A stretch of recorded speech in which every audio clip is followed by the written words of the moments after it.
Okay. Well, good evening, late afternoon. Thanks for joining for this Paula Drive traffic calming meeting. My name is Amy Birch. I'm a traffic engineer and a consultant that works with NDOT to help facilitate the traffic calming program. And also on the call with me, I have Dylan Weaver, who is also a consultant, and he will be helping me monitor the chat box as we go through this. So feel free to add any questions or comments in the chat box, and we'll get to those. Or we have a small enough group, we can certainly unmute yourselves and ask questions as we go along. We also have your council member, Councilmember Jennifer Webb, on the call as well. If you have anything to say, feel free, or you can just chime in as we go along. It's up to you. Okay. All right. Well, let's get started. Again, thank you all for joining, and we'll move along to our, there we go. So we're here to talk about Paula Drive, but let's go through some background information about the program and what traffic calming is. This neighborhood street traffic calming program, we focus on residential streets. We're not applying this to bigger streets like Gallatin Pike or anything, but this is a residential street program, and we are looking at installing physical solutions that encourage slower vehicular speeds over the length of the street. And we're really targeting speed reduction with these measures. We talk about the 3 E's of traffic calming oftentimes. That's education, through educating the public about the reason why we desire slow speeds on our streets in Nashville, which is primarily about safety. Then there's also enforcement, and that's the job that the police department does with giving tickets and monitoring speeding. But we know that the police department has a big job, and they can't possibly be covering all the residential streets and all of Davidson County all the time, So what we're talking about primarily with this program and what we do is engineering, and that's how do we modify the characteristics of the street and the design of the street to encourage slower speeds and improve safety. We look at this through the lens of Vision Zero, this traffic calming program, and this graphic really shows what we mean by that, because we know that high speeds can be unsafe and are unsafe, especially for those vulnerable users of the street, like pedestrians and bicyclists. So this graphic is showing that if a pedestrian is struck by a vehicle traveling at 25 miles per hour, that pedestrian has about an 89% chance of survival. But when that speed goes up, that vehicular speed goes up to 35 miles per hour, the chance of survival goes down to 68%. And then at 45 miles per hour, the chance of survival goes down to 35%. So that correlation is why we do this work on residential streets, because we want to encourage the slow speeds in neighborhoods and across the county for that matter, but this program is targeted at neighborhood residential streets. So this is a application-based program, meaning that neighborhoods or streets residents can apply for the program, and it's a very popular program. It's in high demand. As of August, when this street was when Paula Drive was selected for traffic calming, we had over 500 neighborhood streets that had requested traffic calming. So great demand. We were in the summer of 23 able to select 85 neighborhood streets for traffic calming this round, and that was because of some additional budgeting that council allocated to the traffic calming program. We typically would have announced 25 streets this round, but because of that budget surplus that was applied to this program, we added a 60 streets. So we have a total of 85 streets that we're working with and carrying through the program at this point. This map over on the right-hand side of your screen is simply showing the lines of where we have requests for traffic calming, just to give you an idea of those areas that are requesting traffic calming and what magnitude our applications are at. But so, you know, for better or worse, Paula Drive was selected because of a need for traffic calming, and so that's why we're here with you this evening to talk about what we'd like to do or what we recommend to do. Outside of the traffic calming program,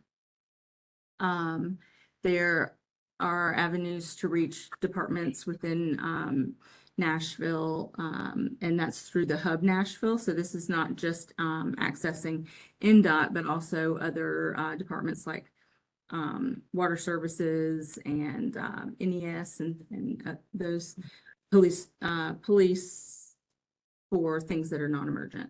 You could go through the Hub, I think, but that's calling 311 or using the app that you can download onto your phone or going to the website hub.Nashville.gov. So if you're not familiar with Hub, I encourage you to take a look at it and use it, because it's a great way to reach specific services. Like a street sign's been knocked down, you can report that and it gets to the right department and quickly, or need for street lights, or street lights been out and needs to be replaced. All those types of maintenance issues, but also like new things that are being requested, like new signage and signals and so forth. So great tool. And when you make a request through the Hub, you get a service request number. And so you can easily track it and get a response.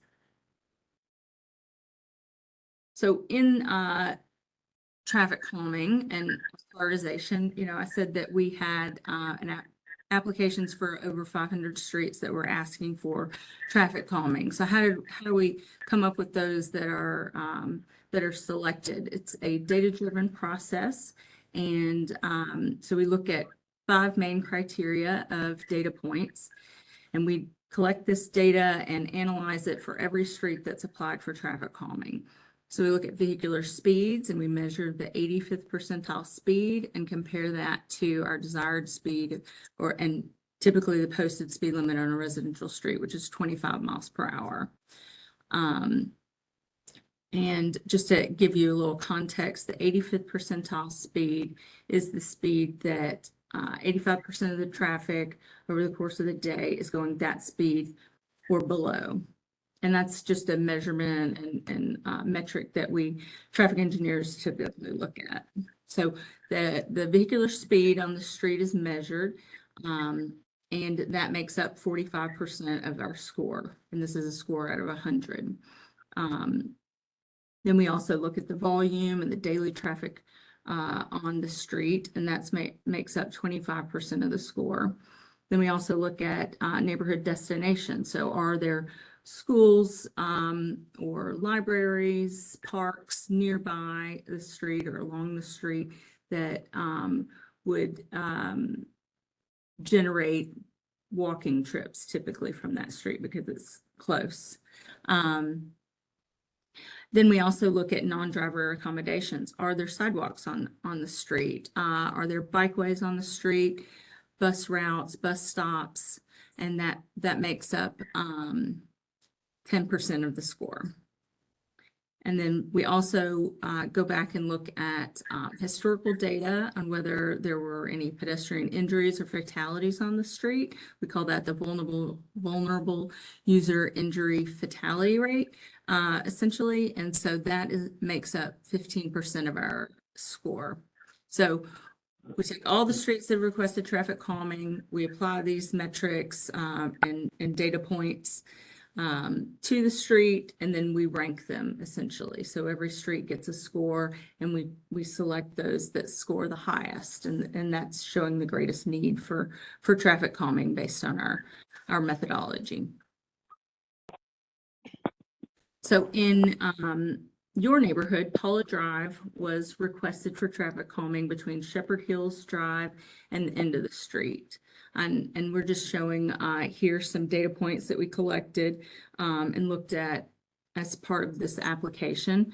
We measured the speed, the 85th percentile speed on Paula Drive to be 36 miles per hour. The speed limit is posted at 25. I believe at the time when we collected the data, it was posted at 30. But that the speed limits have recently been reduced countywide. We measured the daily volume to be 1,680 vehicles per day.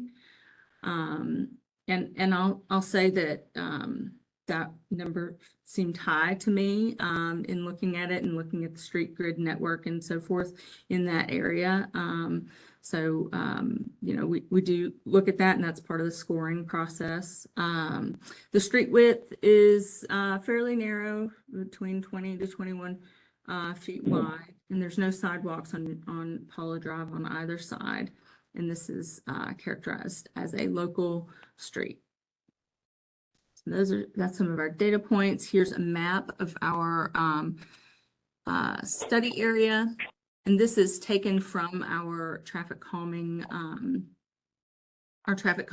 online tracker map that is accessed from NDOT's website. So I have a legend here on the left, and that's straight from our tracker. But the pink lines represent streets that have applied for traffic calming but have not been selected. So that's Shepherd Hills Drive has been requested, as well as Spring Branch Drive. But it's not been selected for a project yet. Paula Drive is here in green, and then I've highlighted it in yellow as well. So that's the street we're talking about, and it's shown on our map as in progress. Nearby, we don't have any completed streets that are in the solid blue or the dashed blue in this immediate zone, but this is our project area. So let's talk about our toolkit, the Neighborhood Street Traffic Calming Program Toolkit. Real quick, I'm going to go over what we often use for traffic calming. Our primary tool that we use the most often is speed cushions, and these are vertical devices that are installed onto the pavement and configured in multitude of different ways, depending on the characteristics of the street. You know, we can put them in sets of 2, sets of 3, 4, depending on how wide the street is. The markings on the devices are such that they align with, you know, where they lay in the lane, or whether there's centerline striping, as you can see in these pictures. These are vertical devices. They are typically 3 inches high at their tallest point. So they're kind of like a hump, and we'll do them in lengths of 7, 10.5 feet, or 14 feet, depending on the street characteristics. Then the width of each device is 6 feet wide. And so you can see in these pictures that they have gaps between them, and that's for use of emergency response vehicles. They have a reduced impact to emergency vehicle response times because those vehicles are larger and have a wider wheelbase, so they're able to straddle the gaps a little bit. But the width of the actual speed cushion is 6 feet wide, and so standard passenger vehicles can't straddle them. They have to go over them. Now, some drivers may choose to put one wheel in the gap and one wheel on the device. I'll say that people do it. I see them do it, but to me, that is even more uncomfortable than just driving straight over them, as they're designed to be. So another thing to point out about our speed cushions is that we pair them with the warning signage that you see in the top left picture. So it says speed cushions, and it has an advisory speed plaque of 20 miles per hour. And so depending on whether there's bike lanes or so forth, we may use this flexible delineator post that you can kind of see in the bottom right-hand picture. to keep drivers from driving around them. So those are speed cushions, and they're, if I didn't say this, they're rubberized devices, and they're modular. So we drill them into the pavement, and they last and stay a long time. But one great thing about these devices and the materials is that if the street is up for repaving, it's time for NDOT to resurface the road, the contractor can take them up, store the materials, and then put them back after the paving is complete. And they're also easy to repair if there's a damage to one piece of the device. We don't have to rebuild the whole thing. So those are some things about speed cushions. Now, speed tables are made of the same material, but it's basically configured in a different way, and it stretches the whole width of the street. We don't use these very often because we really do like the lower impact to emergency vehicle response that we get with the speed cushions, but there are some instances where we would use speed tables like you see here. So they typically are 14 feet long and have a flat top in the middle. And so they ramp up on either side and then are flat on the middle. So NDOT has done some data collection of locations where we have installed these vertical measures on streets in Nashville. And so of 6 streets that we've installed speed cushions, we've seen really good effects, really good impacts of these devices. So the graph on the left is showing a comparison of the before and after for the average speed on a street. And so of those 6 streets, the average speed was 31 miles per hour before the speed cushions were installed, and then after, the average speed was 22 miles per hour. So it's really good improvement there. And then the graph on the right is of the 85th percentile speed. And so that one, the before data was 37 miles per hour. And then the after on those 6 streets averaged to be 25 miles per hour. So they're very effective in achieving the slower speeds that are desired on residential streets. And I'll say that where we measure these, it's not right at the device. It's a, we're measuring them between the devices. Amy, how do y'all track that, and for how long do y'all track the speed before and after? We don't measure it consistently by any means. This was an effort to for NDOT to understand are these devices effective. So we would expect the effects of these vertical devices to last, to be consistent as long as the devices are installed. Yeah, but what I'm asking is, how do you know it went from 31 to 22? What did y'all do to learn that data? Yes, sorry, I apologize. We measure, typically we will measure with what we call tubes. They're these pneumatic tubes that we'll lay across the road. You've probably seen them when driving around, and so what that does is measure, and they're hooked up to a box, and what that does is measures the wheels as they hit the tubes. And so we'll put that out for a day or a couple of days and measure, and then do the comparison. So all of the before data was collected when those streets were being considered for traffic calming, and we had that data to know what the speeds were. And then after we measured, we reinstalled the equipment and measured it for a day or so, and calculated those speeds. Okay. Thank you. You're welcome. May I be able to speak now? This is John Bennett. Sure. Yes, I'd just like to make a comment on, I'm on the dead end of Paula Drive, 2113 Paula Drive. That's where it dead ends at the field that goes across to the other Paula Drive on north side. You know what I'm talking about? Yes. Yes, I know. Mm-hmm. Okay, well, all this traffic is coming from my drive up Spring Branch, Shepherd Hills to Paula Drive and across Twin Hills. They're doing this to miss 4 red lights on Gallatin Road, and they come through here like it's an interstate. And they come all the way up the dead end at 40, 50 miles an hour. We got kids that ride bicycles out here on the streets. I've been up here for 40 years, and it used to be a nice, quiet neighborhood. But they are coming up our street at 40 to 50 miles an hour. That's not an exaggeration.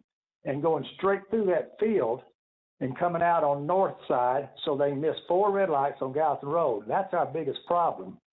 So when you do the speed cushion, bring them all the way up the dead end too. But I would like to ask, I don't know if you can do this or not, but there should be one of those metal barriers around that dead end up there to keep them cutting through that field. I don't know how the word got out, but everybody does it. And that's where all your traffic's coming from. And they come flying through here, cutting through that field, go out north side, and they miss all those red lights on Gallatin Road. They do it in the mornings and they do it in the evenings, and it's just like a highway through here. I understand. So, Oh, is thank there any you. way you Thank could you for put a that input. barrier at the end of the street? We're going to get to the proposed plan in just a couple minutes. Okay. As we go through a few more of our tools, and then we're going to get to that. But I hear what you're saying, and I appreciate that information. Okay, that's all I had to say. Thanks. One of our other tools that we often install when we can't install vertical measures for certain reasons, we'll use radar feedback signs, and these are signs that show vehicles their speed as they're approaching, and then that speed will flash if they're going above the posted speed limit. These are also effective as we've measured and seen an average reduction of about 6 miles per hour in the average speeds.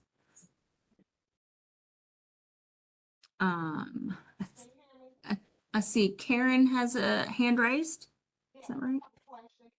Yes.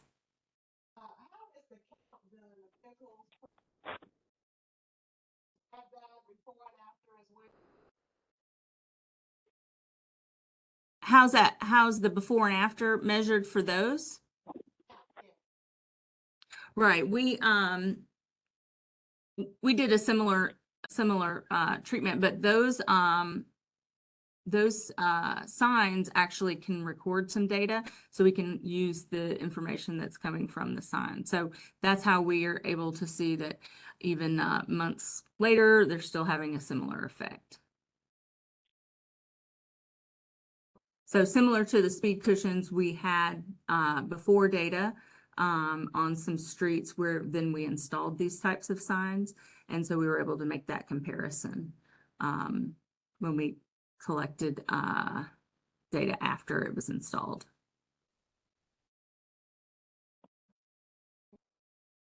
Does that help? Oh, I think I skipped this one. So in addition to those items in our toolbox, we also have, we can use pavement markings to visually narrow the street to make drivers feel constrained. So sometimes we might have a street with a center line but no edge lines. So we'll add the edge lines to just give that narrower feel, and that has some benefits to reduce speeding. Bulb outs and chicanes.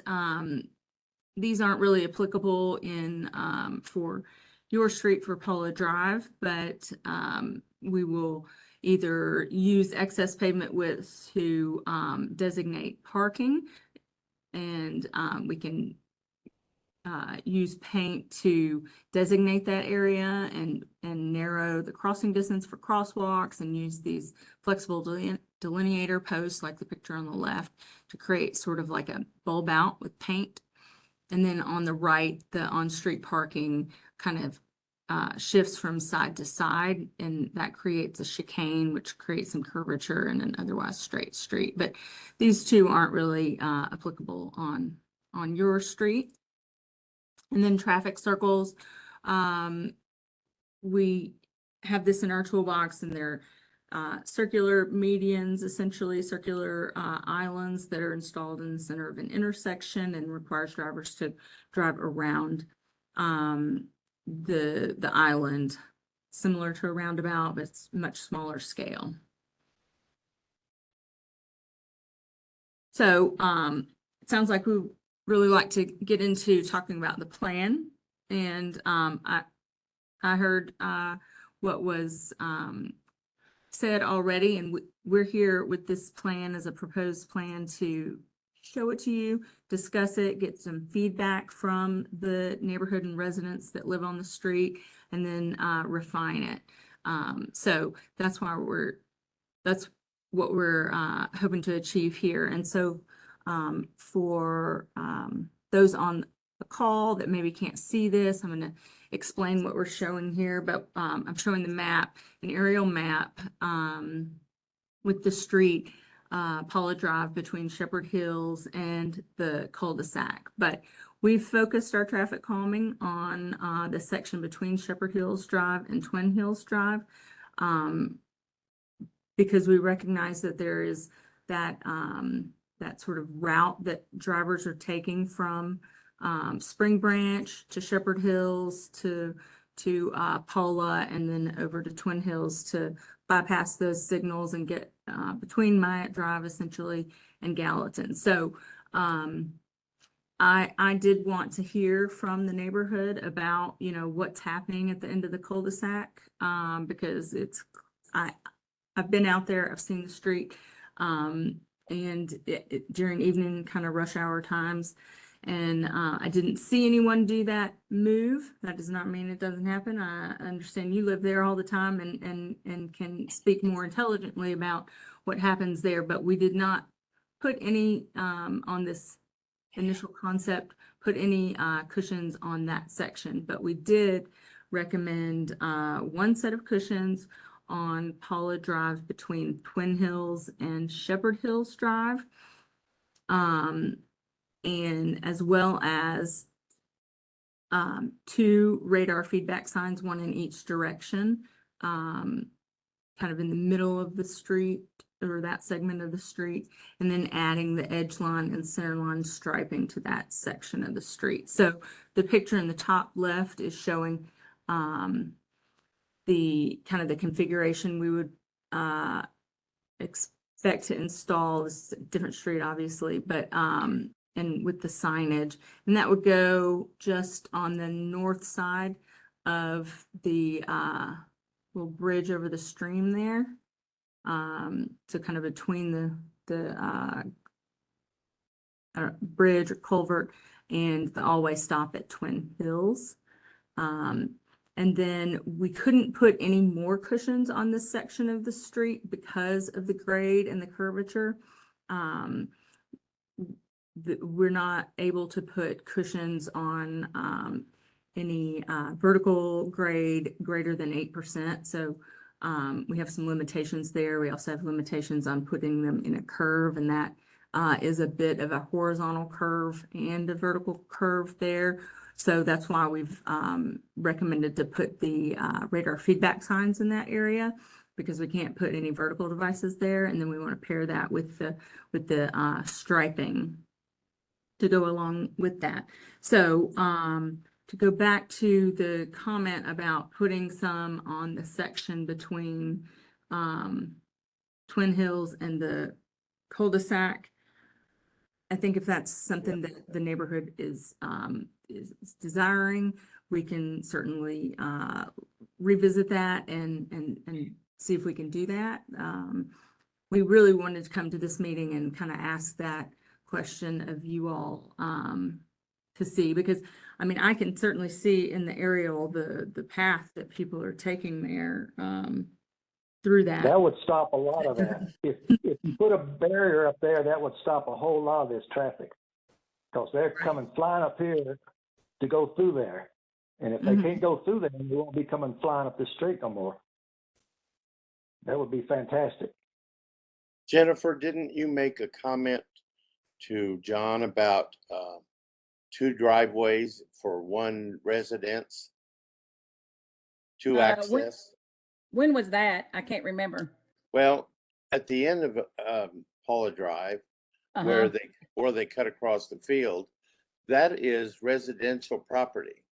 Now, the gentleman that bought it did not build the houses there that he said he would build, but instead he put the street through there. And I believe codes say a residence can have 1 access to the street and not 2. Is Are that? we talking about on the end of Yes, the ma'am. opposite end of Shepherd Hills over Yes, here to the ma'am. right? Yes, ma'am. Um, At the end of Paula, yeah, at the end of Paula, Yes. yeah, not I'm the end sorry. of where the stop sign is, but the other end, right there where you see the dirt and it Correct. goes into the pavement. Yes, ma'am. Yeah, well, supposedly he's building houses back through there. Well, he's told No. everybody that. no, he's It's- not. He's changed his mind. He's not gonna build right there. No, he's not building. He keeps saying he's going to build it.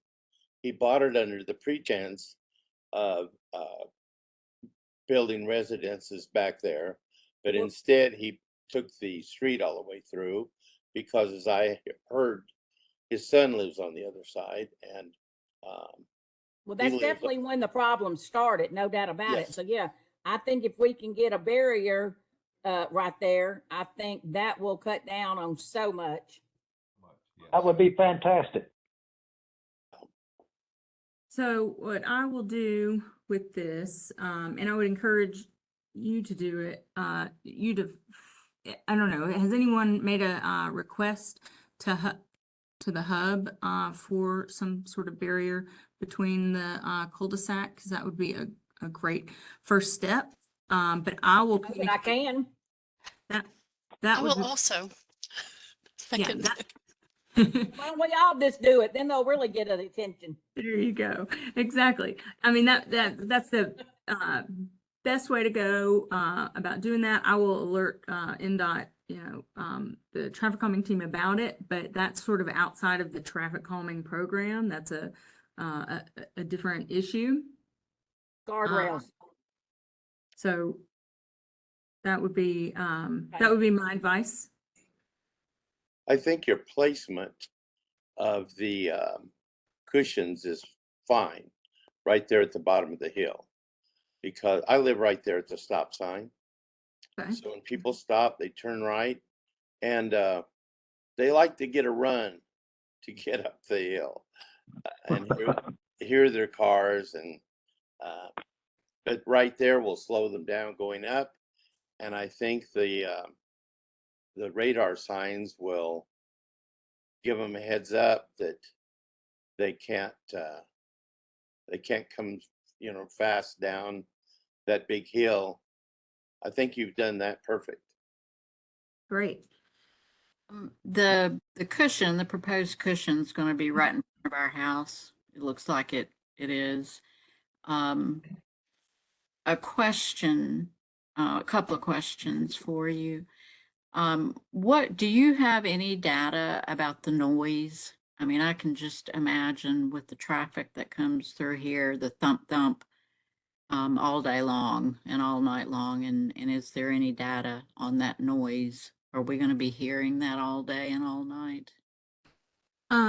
We don't have any specific data on that, on the noise. We do know that there is certainly some audible sound to these.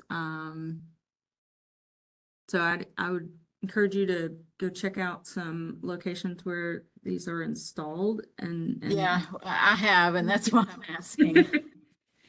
I'm just wondering. I'm wondering. You can hear it outside, of course, but I'm just wondering right, what it inside. sounds like inside. Yeah, of course, all homes are different and have different susceptibility to that. So I can't specifically answer that, but to my knowledge, we don't get a whole lot of complaints about the noise. We've been installing these pretty heavily all over the county now. Yeah. especially in the last few years. So I would say that we don't have a lot of complaints about it.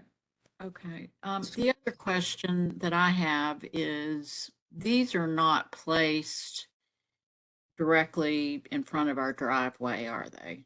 No, that's a great question. No, we do not place them right at the back of driveways or at driveways so that you have ability to either turn in or Get back out. out of your driveway without going over them sideways.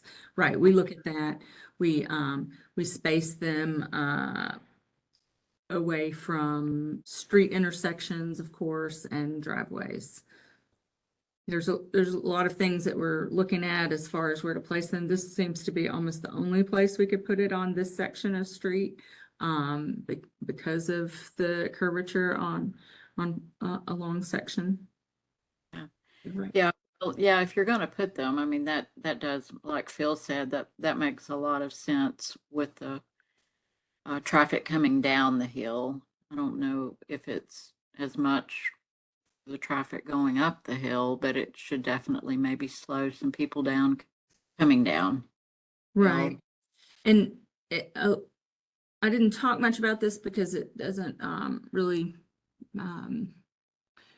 make sense with this plan, but when we place these cushions, we typically put them in a series so that we don't just put one cushion and then nothing on either side, because then we know drivers are going to they're just going to speed between and then after and then nothing. But this section is bookended with always stops on either end. So that kind of gives us that spacing that we typically put these cushions. We typically put them about 400 to 500 feet apart in a series. So this actually gives us that spacing coupled with the always stops. And so the idea is that, you know, as you go over the cushion, you see the next set coming up, or the next traffic control device like a stop sign coming up. And so there's no reason to pick your speed back up between, because you got to slow back down.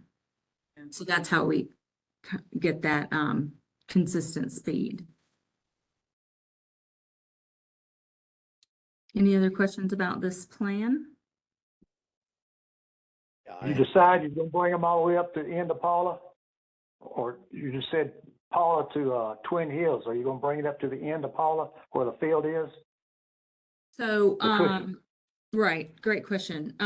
So what I think we will do is plan to put one set there. It would probably be between Twin Hills and Oak Park Lane. Good. Good. There. And if, you know, if we find out that the guardrails are going in and there's no need because people aren't cutting through, we could eliminate that from the plan if that's desired by the community. But I think to move forward, we would just go ahead and say we're gonna add that set there. Good. Are you gonna call about the barriers down there, or are you leaving that to us? Well, I'm I'll going put to it, feel- John, I'm sorry. John, ahead. I'll Go put ahead. it in under my council code, and I'll go ahead and put it in Nashville.gov. Can somebody tell me what address that is on the very end by any chance? You know that, Phil? Oh. Get me close to it when I pin it. Well, John, what's your address? Mine's 2113, and there's about 4 houses up from me. And we I got can find double it. lock. That's good. I can find it. If you can just get me close when I put it in. Okay, 2113. Okay, I got it. I I'm can find it on there. 2113. Okay, Okay, the last house up, so. okay, I can find it. Okay, appreciate it.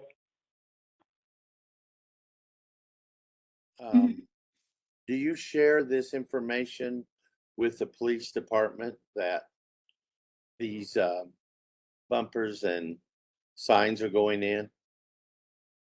We maintain our map online.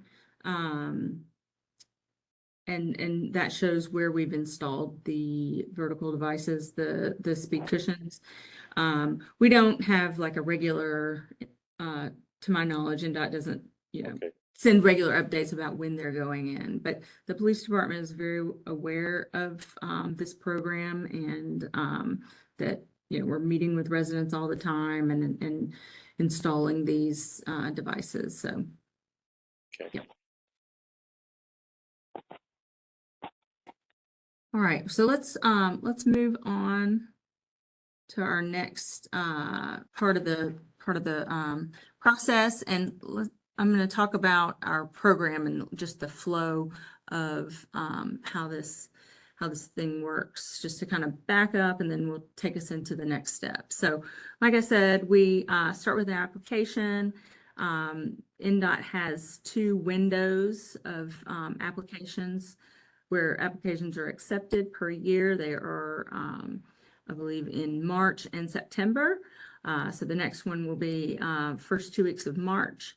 And so that's where residents can apply. It's an online form you can fill out. And then from there, we go and collect the data on new streets that have applied for traffic calming. So that's the speed data that we collect. We go out there and we put the tubes on the street, and we collect that data and put it through our prioritization and selection process. And then based on council funding and the department's funding, a number of streets are selected. It's typically 25 streets per selection cycle, so 2 times per year, so 50 streets per year. But as I said earlier, this particular round is a larger batch because of the funding that was allocated to traffic calming.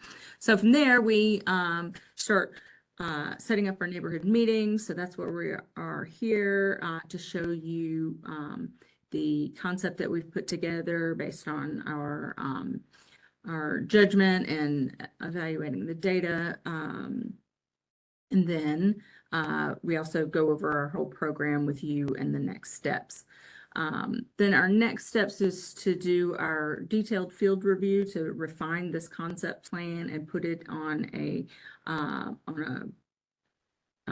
plan set that is ready for the contractor to build. But before the contractor can go out and do that installation, we have an online ballot form.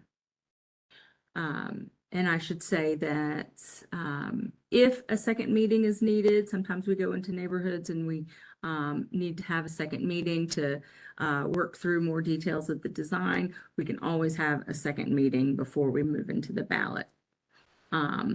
But if that's not necessary, we can move from our design phase into the online ballot phase, which is we send ballot postcards to the property owners on the street that's affected by the traffic calming project.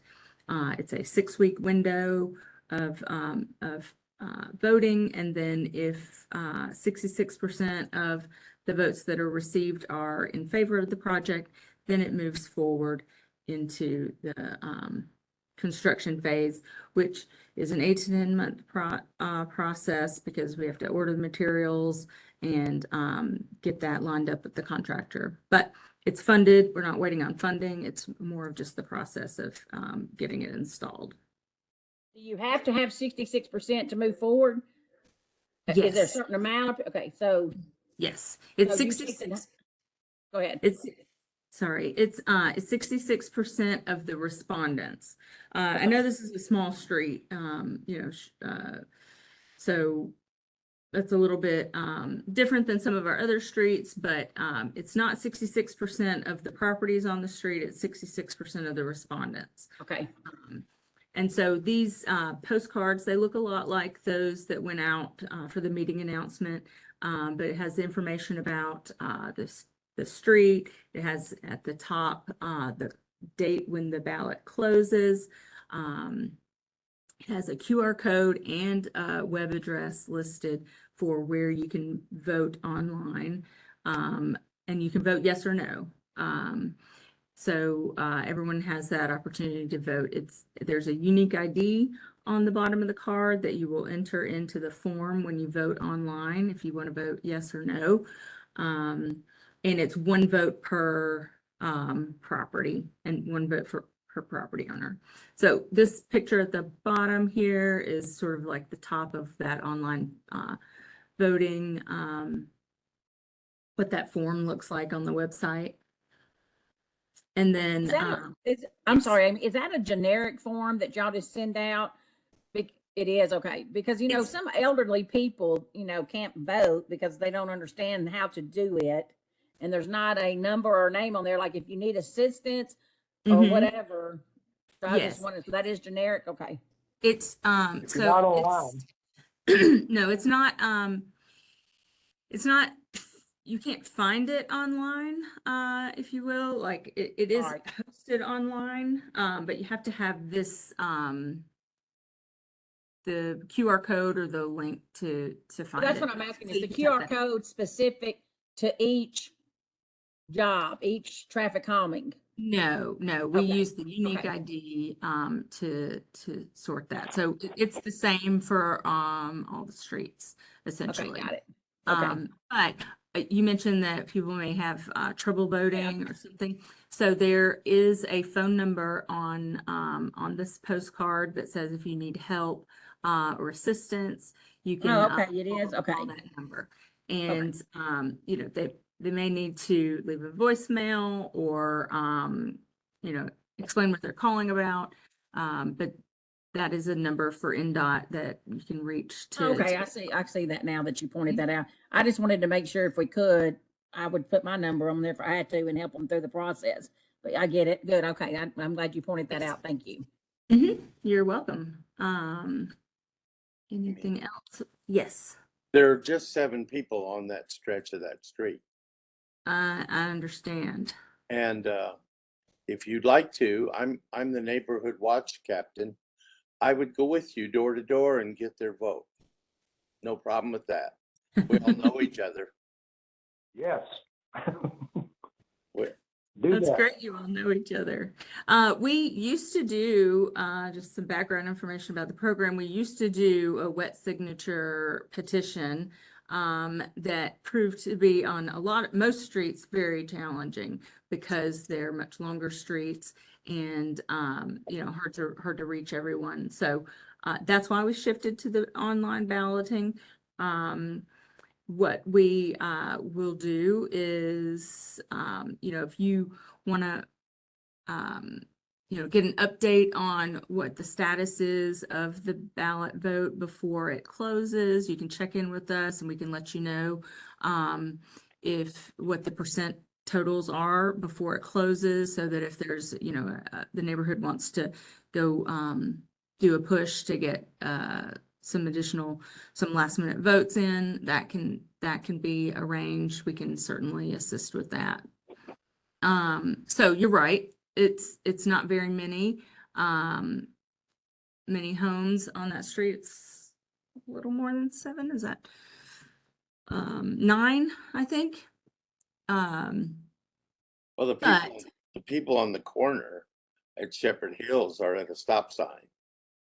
right, they're still part of it. Yeah. That's how our policy is, that they would be included in that.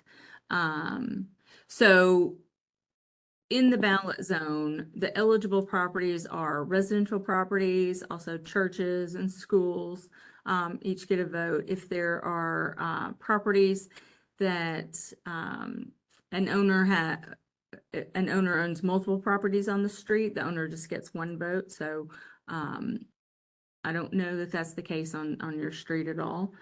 But then the vacant properties are not eligible for votes. And so that's why we use that QR code, so we can track that. And then businesses, and we don't have that situation on your street, of course, but businesses are not eligible to vote.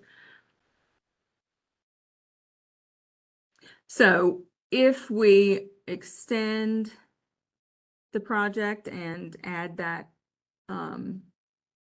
cushion, which I said, I think we will do that based on the feedback we've heard.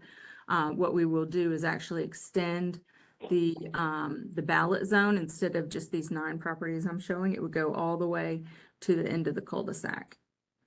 So that will add. Yeah, there's 14 houses. There's 14 houses from Twin Hills up to the end of Paula.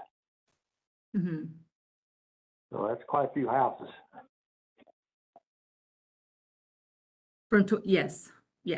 So that would expand your zone for eligible boats.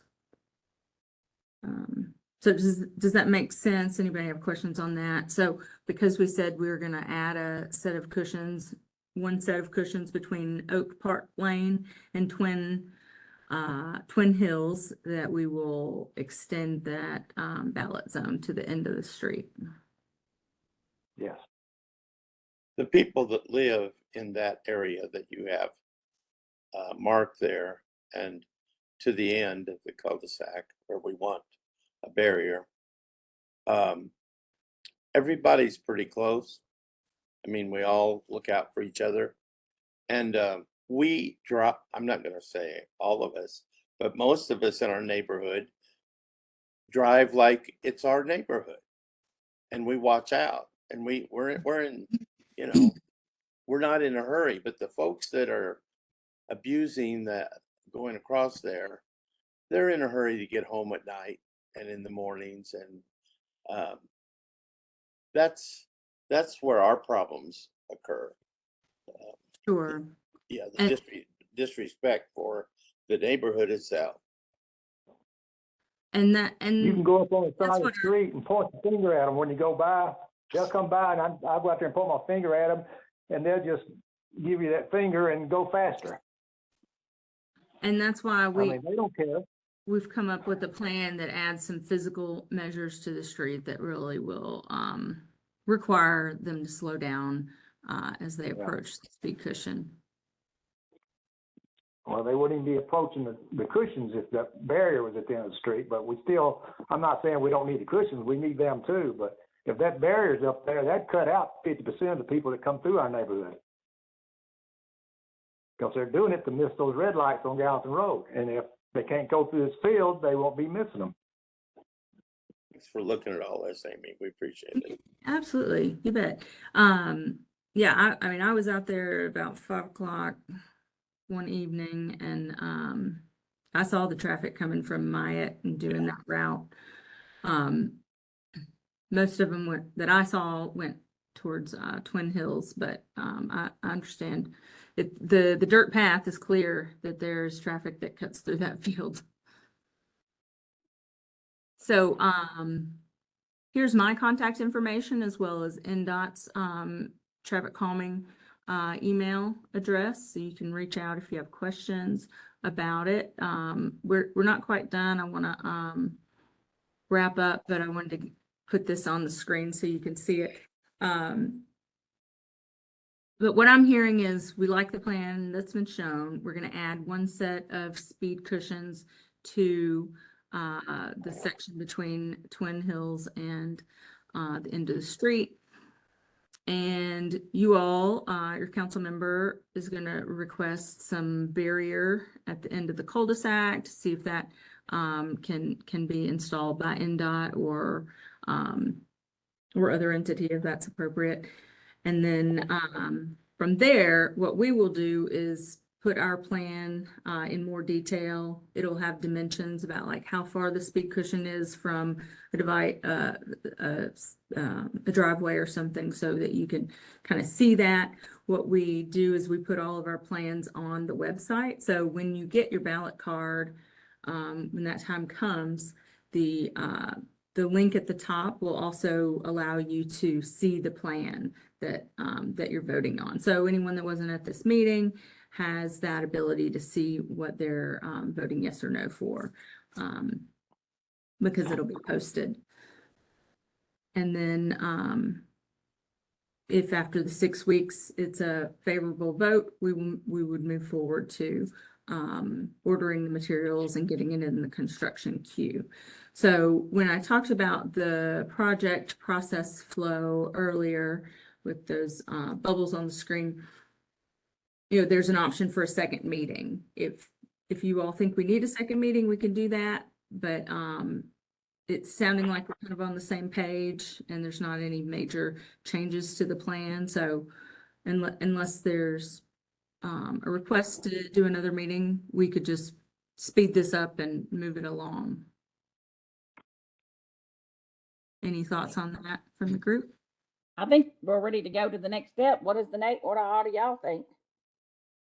Yeah, sounds good. All right. Well, that's what we'll do.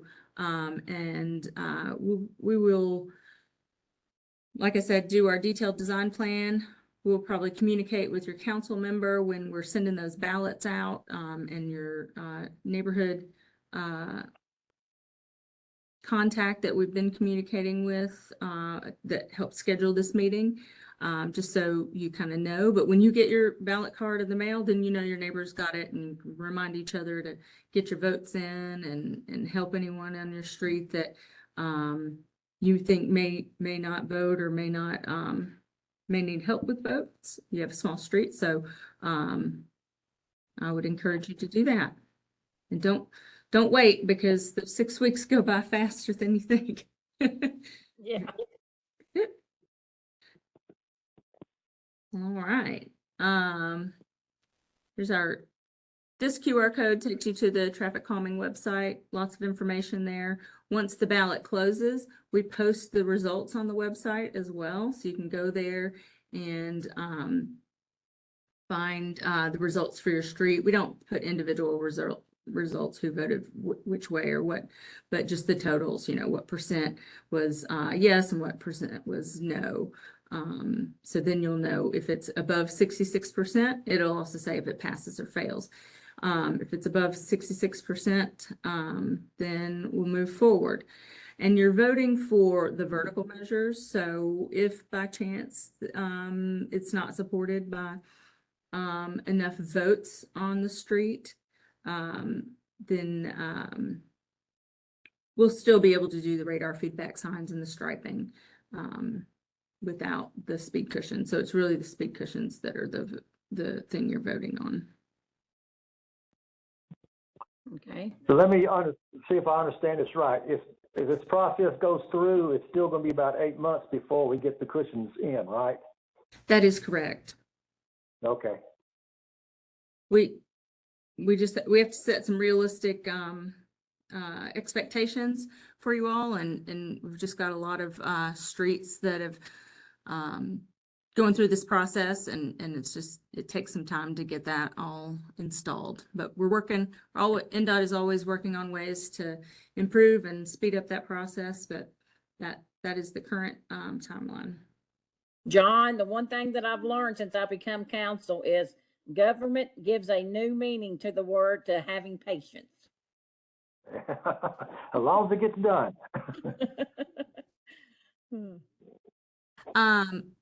I'm not sure if I highlighted this when I was talking about the ballot zone and the eligibility, so I just want to make sure I made this point clear. It's property owners that get the ballots and the opportunity to vote. So if there's a property that's a rental, the ballot card goes to the property address that is listed on Metro's website as the owner's address. So if the property owner lives in Nebraska, that's where that ballot postcard is going to be mailed to. Just want to make that clear. It's not going to go to the tenant's address. There's not too many renters. Okay. There's a few, but not very many. So it's not a point of concern here. So great. No. All right. I don't have anything else for you all. Are there any other questions?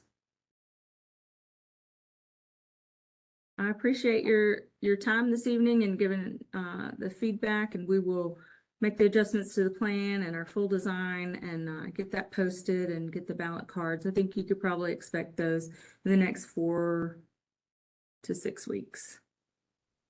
And I just want to say thank y'all for, including me and me being part of this. And for those that I haven't met, I look forward to meeting y'all. And just remember to use that Nashville.gov hub, but also send it to me, because sometimes when we put it in, it gets escalated to the top. And I don't care whether it's a pothole to be filled, a sign to be fixed. If you see homeless, trash, I don't care what it is. Just shoot. Everybody can have my number, and shoot me a text or shoot me an email, and I'll put it in too. Appreciate it, Jennifer. You're All right. welcome. And this meeting will be posted on our website. You'll be able to find it there. If any of your neighbors want to be filled in, miss the meeting. So thank you all. All right. Y'all have a Have a good good evening. evening. Thank y'all.